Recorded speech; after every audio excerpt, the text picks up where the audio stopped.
Okay, I've been playing around with this and with this, and I want to briefly show you testing this. This is my Fisher 500C that's work in progress, now waiting parts. But we're not focusing on what this is. Oh, there's some capacitors in here that I want to quickly check.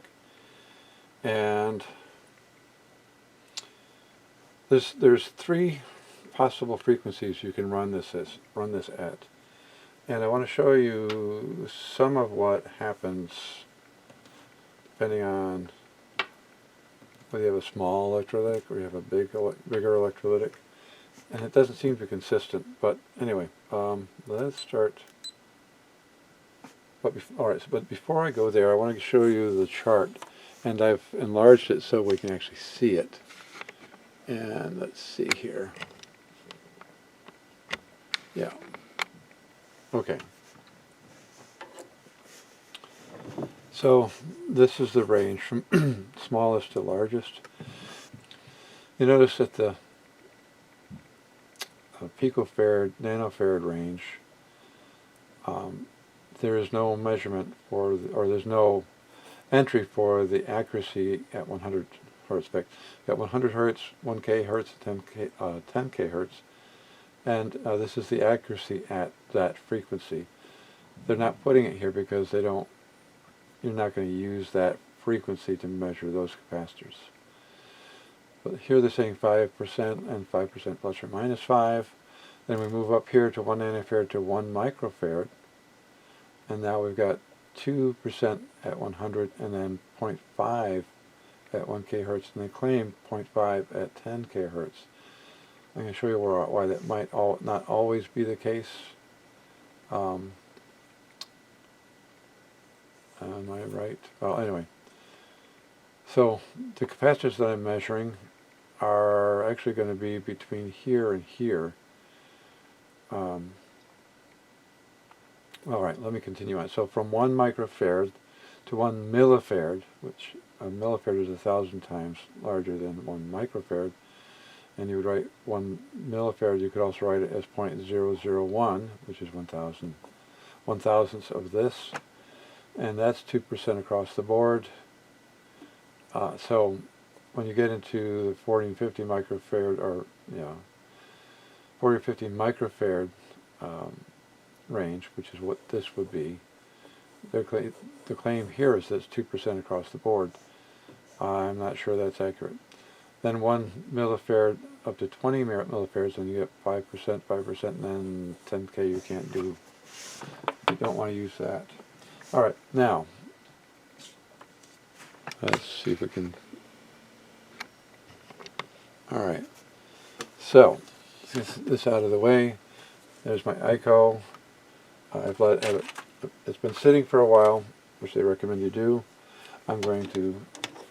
You've got line adjust here, so I'm going to check that, see how we're doing. I think that's good. All right. Now, is this thing accurate at all? Well, this is a 1 microfarad, kind of large, but I'm sure I'm pretty sure you can get smaller 1 microfarads. So I've got this. Since I'm not in circuit, I can leave this on 7 to infinite, and this turned all the way to infinite. And I should be able to. Yeah. So that says 1. That's right on the button. Let's go to this one. This is a little electrolytic. And we're going to check this one out. And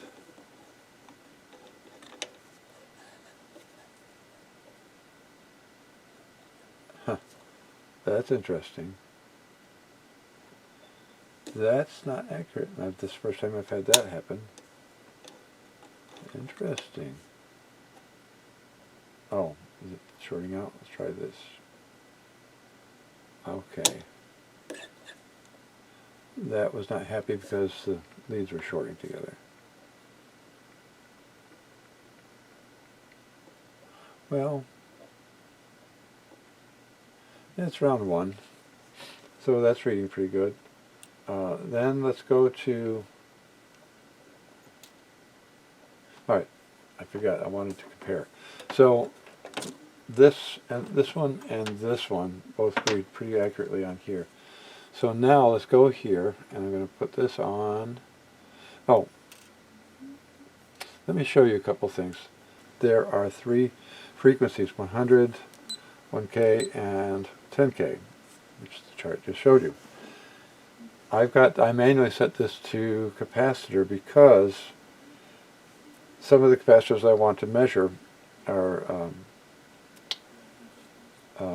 bypass caps, and they've got a resistor across them. And if you leave this in auto, it goes for the resistance, or the resistor, or the resistance of the resistor, instead of reading the capacitor. So you hit the mode until you see capacitor show up, and then now you can check the capacitor and have it ignore the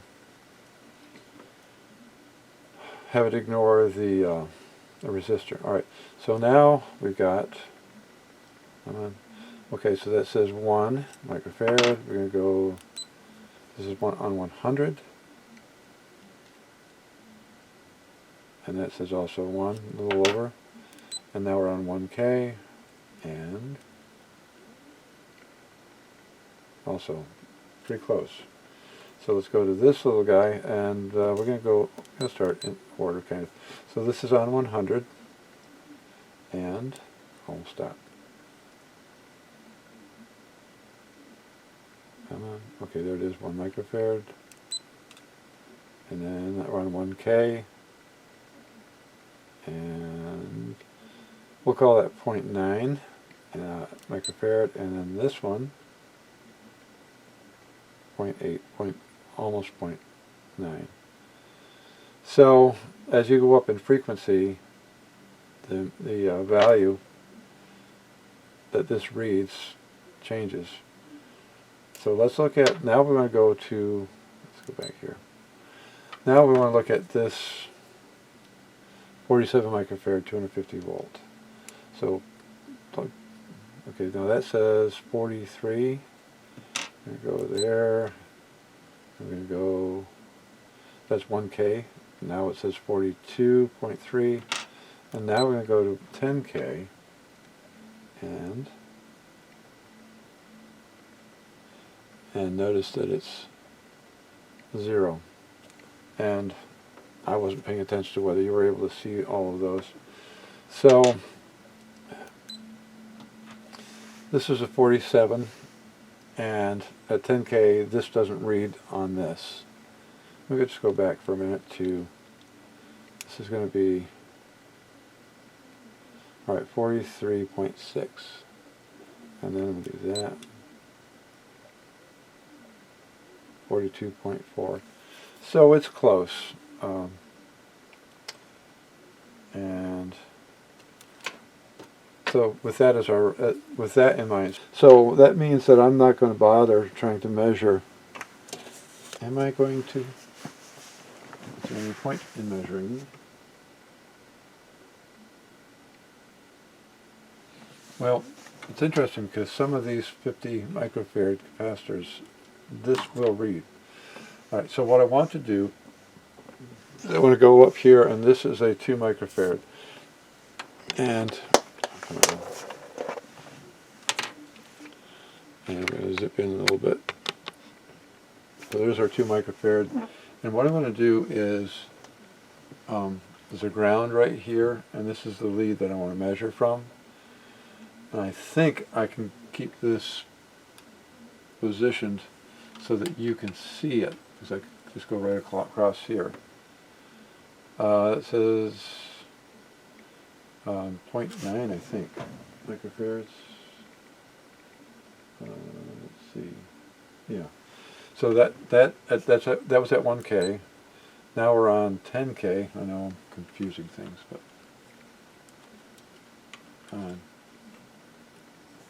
and that one says 1 nanofarad, so this is a 0.1 microfarad. And now we go down to 100, and oh, come on, I can't see it. All right, and that says 4.8 microfarads. That's at 100. And we'll go back up here. Yeah, 0.9. So this at 100 is 4.5, something like that. Then the rest of them are like 0.9 and 0.8. So the frequency and the capacitor matters. This capacitor isn't all that great. This is supposed to be a 2 microfarad capacitor, and as you can see, it's not. Let's see, can I measure this one? This is, I'm going to start at the beginning here. This is at 100. Okay, and then we'll go set 1K. That's 24. And then that says 6. So, yeah. And you see this across this resistor, but this resistor is across this capacitor, and it's easier to get this on that than it is to try to get around that. So let's go down to this one, see if we can get where we want to go. And I gotta move it. Can we get in here? Alright, we're going to start back at 100. And then we'll measure it with this one just because. Alright, come on. Come on, you're just dancing around. Stop it. Really?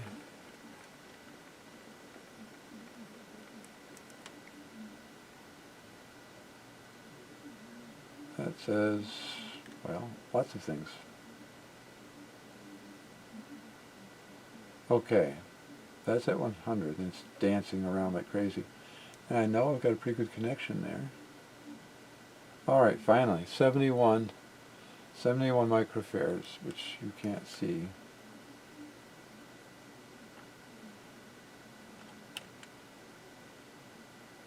Yeah, it's not gonna, I can't get it. I think. Oh, there it is, 71. Let's go there. That's at 1K. That says 45. And that says 1. So we're ranging all over the place. It's 71, was it 45? And now we got 19. Okay. Go back to 100. No, actually I want to do that one. 45, yeah, 45.4. Okay, so then we're going to drop down to, now I know that there's 4 capacitors in here. The top one's 20. The other 3 are 40 microfarads. I know that this one and this one are both very unhealthy. So I'm going to grab one of those, and then we'll grab one that's relatively good. So I'm going down here because I want to see how an unhealthy capacitor behaves on this. Oh, actually, I should do this. Alright, let's do this. Alright, so we've got this. We've got to put that up there. I know that's got to be up there. Well, that's saying about 40. Oops, and you can't see what I'm doing. Alright, so this is hard to read, and you aren't going to see it in the camera. But I do that until it opens up, and I come back here, and I see it brighten up, and I come back this way. I try to kind of find the center of that. Actually, this might be saying right around 45. Huh. Somewhere in there. We'll call it that. It's 45. And I didn't check the other one up there, so let's go back up here and see what this says. And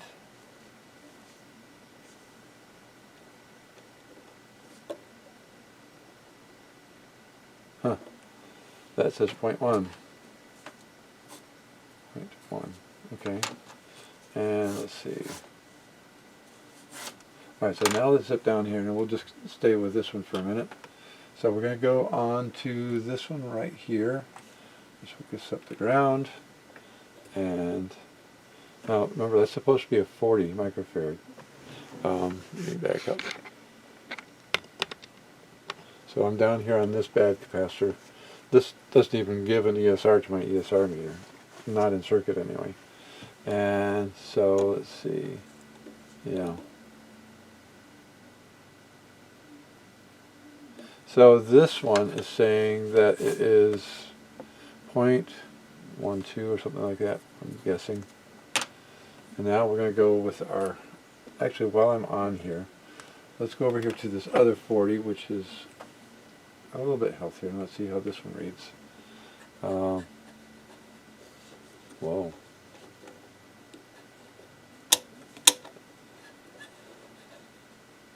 That's not healthy. Nope. It doesn't want to close. 2.5. I don't think that's going to get me anywhere. No. Oh, wait a minute. Oh. Alright. Well, I put it back on infinite, turn this back to infinite, and now I'm getting readings. Still learning how to use this.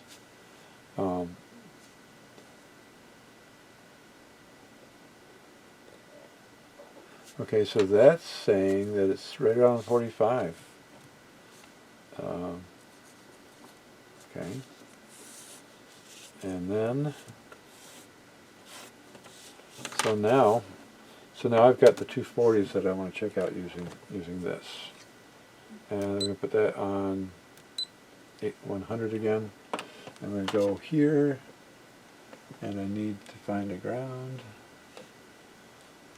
There's one somewhere around there. No, there is. Right there. And unfortunately I can't get you to see it, I don't believe. And it's about 15 microfarad. And then we're going to, since I got it on here, and like as I figured, I couldn't get you to see it. That says, this is 1K and that's 0.4. I think that's right. Yeah. And then we're going to put it on 10K. And I know that's really sketchy doing that, but let's see what we get. I'm getting not much. Can I get under there? 35 nanofarads, so that's 0.3 nanofarad. 0.03. 0.03. I have to remember that at some point. Oh, this is 15.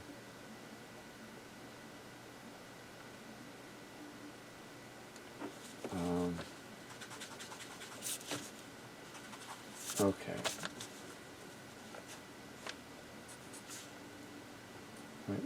0.03. Okay. And then we're going to go over here to this other side, and then we call that done. And I have done more testing, but given how much fun it isn't to try to get this to connect and then get you to see it, I'm going to stop there. I am going to show you the chart that I made, playing around with this. Okay, so that's 100, and that's 0.03. Okay, that's right. No, 0.3. One of these days I will get that right. Because if that is... Wait a minute here.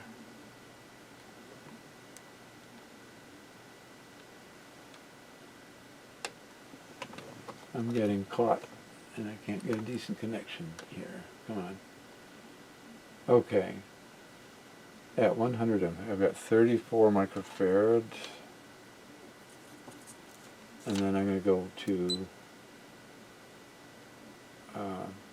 31 microfarad. And then we go up here, and it says nothing, so it's 0. Okay. So I'm going to show you what we did just now. The Eico, and then these are the three frequencies, 100, 1K, 10K. 100K on the 2 microfarad cap is 4.5, then it was 19, or 0.9. That is a 0.9. And then this is a 0.8. And then the Eico says 0.1. So the 1K seems to line up closer to the Eico than the 1K than rather talk. This is the 100 hertz, and it's further out than the 1K. So these two are closer. Am I right about that one? 0.9, 0.8. And that's not closer, because this is closer to 1 microfarad. Let me just check that one, because I'm obviously screwing up. It's not unusual. Oh yeah, so 1 nanofarad and 94 nanofarad. So 94 nanofarad is 0.01. So 0.09, 0.09. You gotta pay attention. Alright. So that one, so that is 1K, that was 0.09, and then the 10K, let's see what that reads.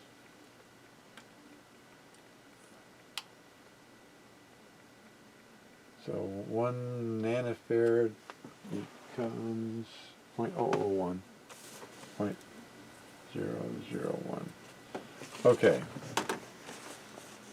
I knew something was, no. 0.001, and this was 0.1.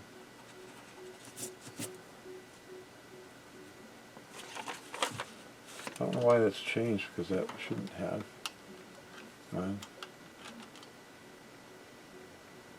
Yeah. Interesting. So a minute ago on 10K I had 0.8, but that could have been wrong. It might have been 0.08. I don't know.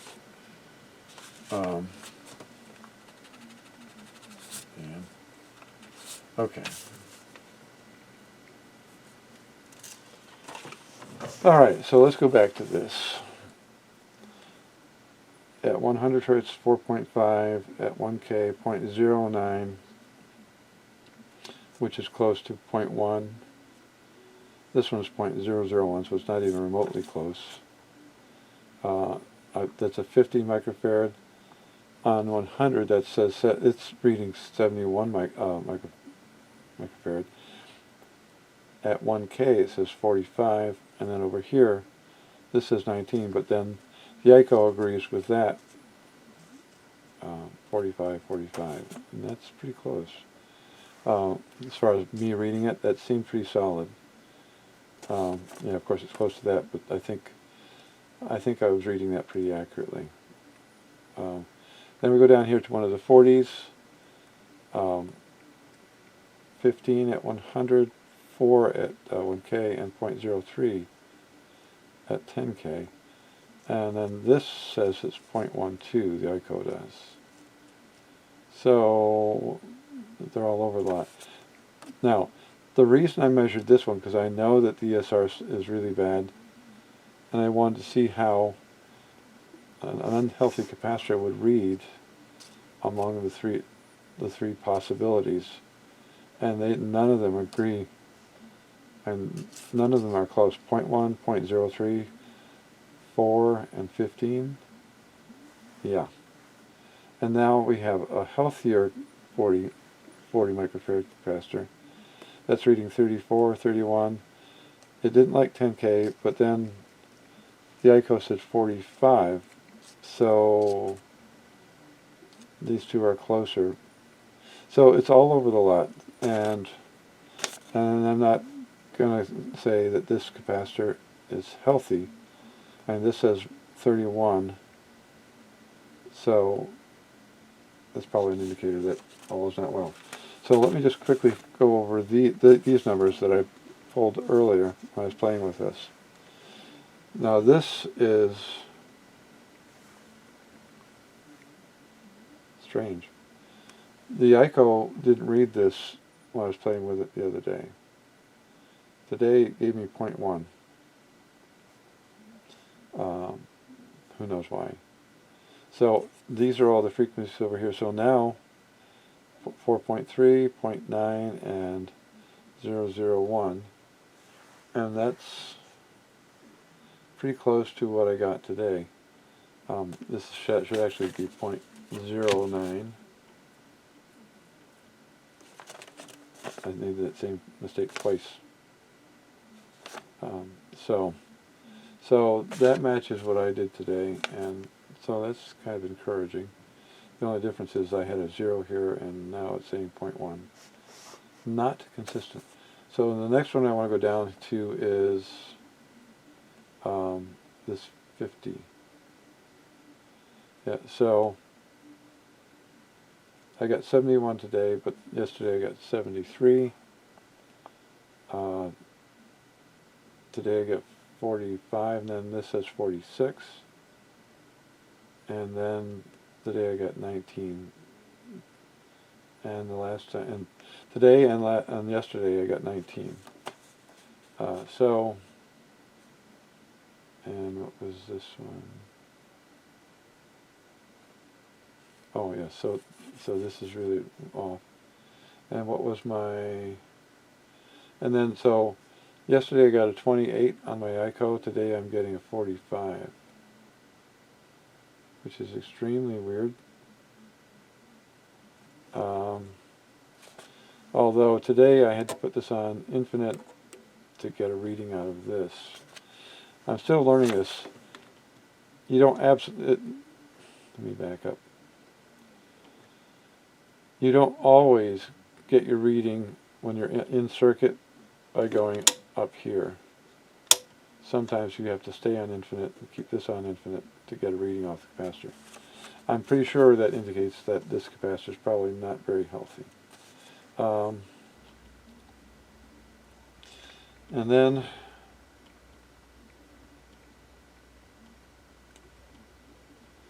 right, and so then one of the other 40s was 0.45 on the Eico, and then at 100 I was getting 33, and then it was 0.0049 and 0.0028. So that's not a very healthy capacitor, no matter how you slice it. At 100 though, it was giving me a 33, which is close to what the value is, but the Eico says it's off, and this says it's really off. So anyway, and then let's go down here. So I've got a 50 that I measured, and that was 1.5 on the Eico, 26, 24, and then 0 at 10K, which not surprising is a 50. Now this is a pair of 50s in parallel. Should have been 100. I got 30 out of the Eico. I got 53 at 100, 48 at 1K, and then 0 again. So what can we gauge from this?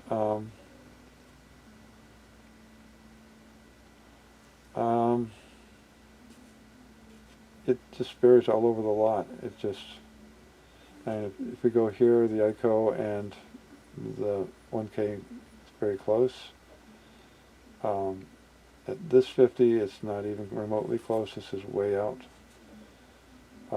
This is not even close to being real.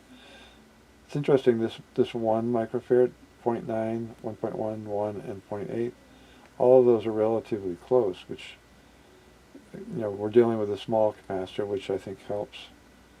And I think that capacitor is healthier anyway.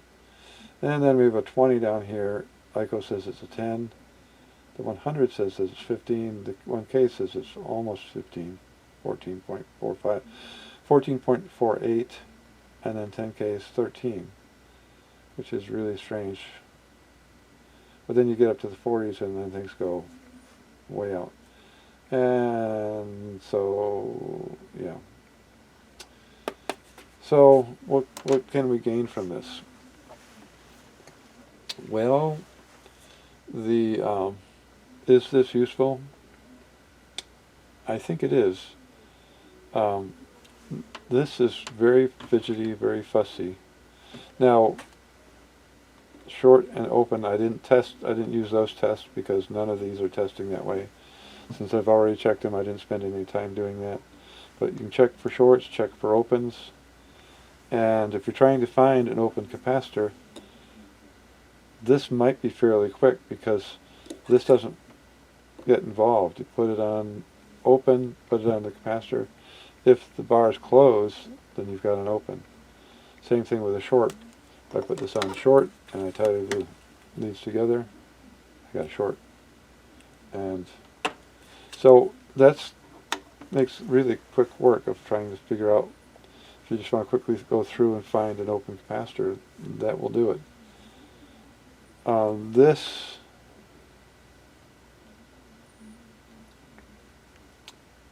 I think, let me see, just want to take a run through in my mind here. I think that the 1K and the 100 are probably the most accurate. Now this defaults to 1K. If I turn this off and turn it back on, that's what it starts up with. And if I were using this, I would probably start there. It's already ready there. I would probably start testing using 1K. And I guess the bottom line is pretty simple. We know what the capacitances should be, and it doesn't matter what you use for the most part, although I was getting higher numbers here on the Eico than I did before. Just the last time, none of the 40s got up that high. The highest capacitance I got out of those was 24. So I'm not sure why.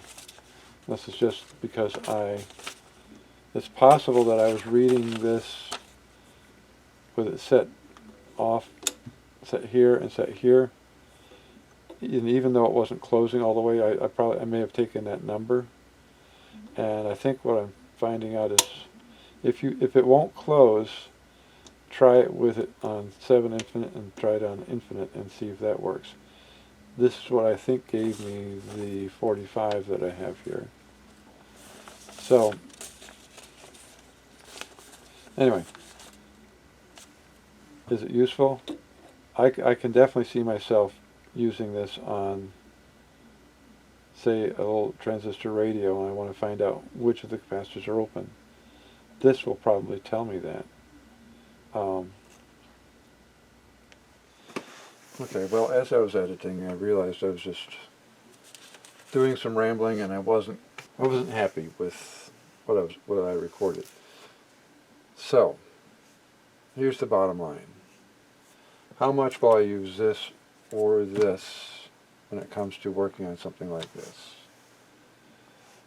I might quickly check. In fact, I have used my voltmeter, my own meter, to quickly check and see that if anything was shorted. I wouldn't need to drag this out or drag this out. When I'm dealing with radios and things like that, I usually expect that all of these are going to go away. All the electrolytics. Especially when I see them leaking out. I don't have to test them. I can say for sure that those have to go. I primarily did this as an experiment. I wanted to see how well this worked compared to how well that was working. And as you saw, this was pretty inconsistent. So going through all the different frequencies might give me an idea. Maybe use the highest value to tell you how healthy the capacitor, or how close to the original value of the capacitor is. But well, let's use this as an example. I tested this electrode. There's 340 microfarad and a 20 microfarad capacitor in that. Two of the 40s wouldn't even read an ESR. When I put my meter on there, it ignored it. The 20 and the other 20, or the other 40 and the 20, both read actually pretty decent ESR. But the values that I was getting were pretty poor.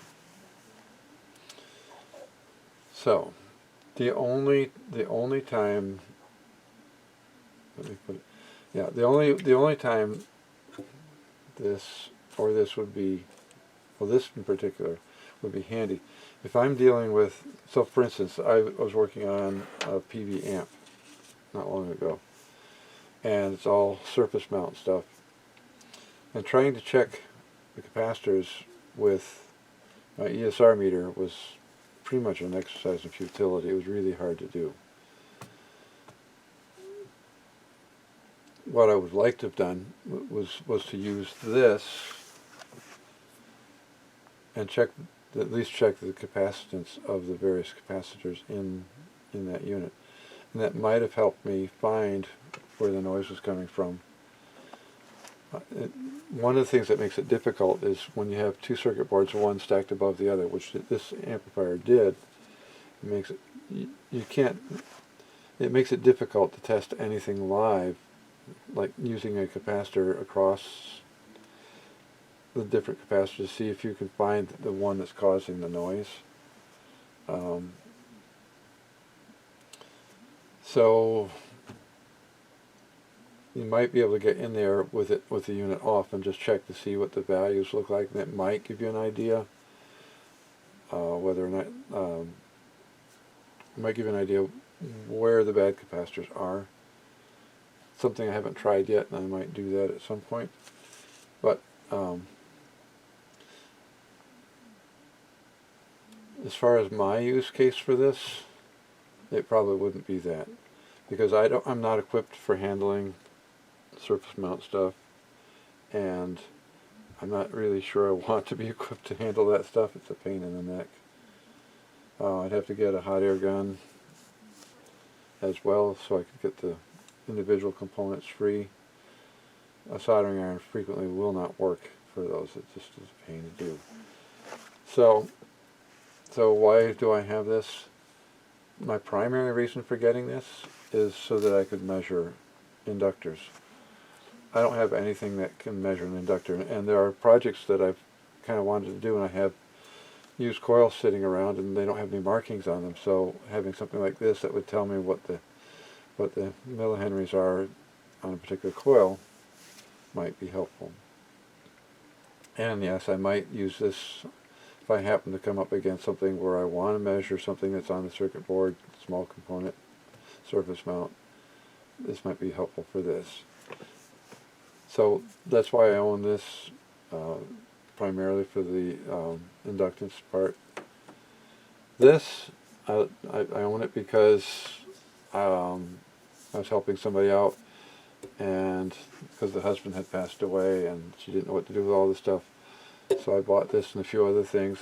I was intrigued by this, so I got it. I've got it fixed. It's working well. I might have a use case for this, for quickly checking things, making sure that nothing is shorted.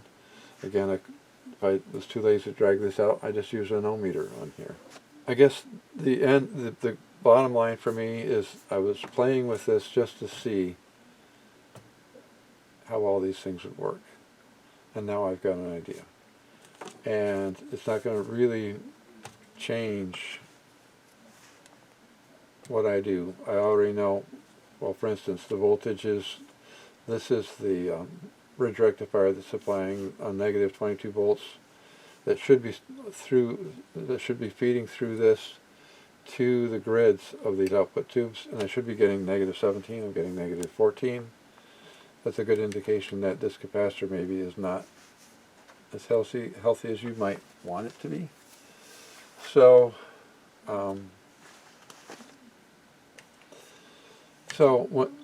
in any case, what I would normally do, let me go to this. what I would normally do is I would check the radio before I even turn it on, check for anything that's shorted. If I don't see anything shorted, I turn it on with bulbs in the circuit. I slowly go bring the voltage up to try to get a sense of how well these are going to do, checking the voltages as I increase the supply voltage. If the voltages I'm getting out of these is okay, then my next step is to see how it sounds. Am I getting a lot of hum? Is it behaving badly in any way at all? And and then I would also, one of the other things I like to do is I like to check to make sure that, especially on the output tubes, that the coupling capacitor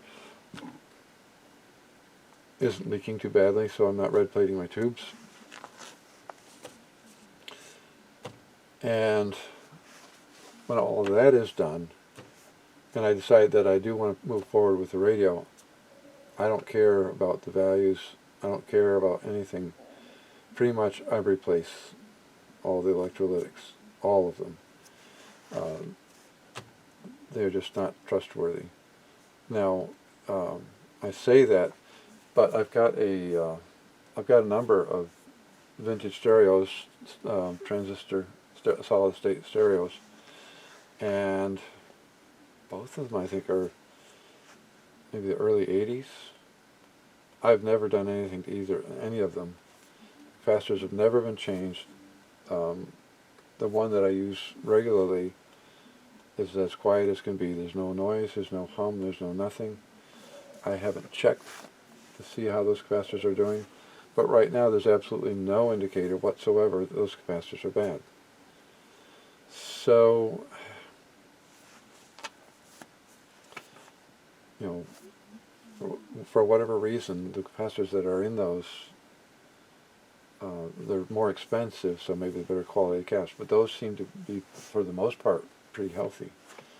Doesn't mean they all are, but so far my experience has been that they've been good. And I've had some newer ones, I think some from the 90s, that just suddenly quit, and I haven't, and I know one of them has a short in it somewhere, and I haven't tracked that down. I don't know if this would help me find it or not. It might be difficult because of how things are interconnected, but in any case, this might be a good tool to use on that Sherwood or whatever it is that went belly up. So anyway, but on something like this, this is clearly leaking, these are all leaking, that tells me get rid of them. And so that's what I would do. So I wouldn't spend a lot of time using these tools to test it. So it's been fun playing with this, but this is not what I do normally. I do some quick checks. I turn it up with the light bulbs. I check voltages, and if I'm happy with that, I move forward. But I'm always aware of the fact that unless there's something that says to me these capacitors are very healthy and I don't need to worry about them, they go. To me, that's the best approach. I didn't always think that way, but I've come to the conclusion that the best thing to do, unless, well, I worked on a Sony recently. The voltages are great. I did check the ESR on the power supply capacitors. They were great. The stereo sounds and works beautifully. No issues. I'm not going to recap that. Maybe that's not a good idea, but like I said, I've got that Radio Shack realistic 65 watt per channel stereo that I use fairly regularly, and it works, and it's absolutely quiet. So I'm not going to do that. I'm not going to recap that. Something like this. This is older. Clear signs that the capacitors are failing. That's it. They're going. So I'm gonna wrap up here. I don't want to keep yammering. Because I do too much of that. This was a fun experiment. I hope you got something out of it, and I hope you enjoyed it. If you did, Give me a like. Comments are always welcome, positive or negative. I learn something from all of them. I appreciate those of you who do comment. And if you like what I'm doing, I ask you to subscribe. Help grow my channel and let me know that I'm doing something that people like. So, with that, I'm going to wrap up here. Future videos probably won't see these tools in use for the most part. I've explained how I approach things, and that's going to be my standard going forward. Thanks for watching this far if you did, and hopefully I'll see you on the next video.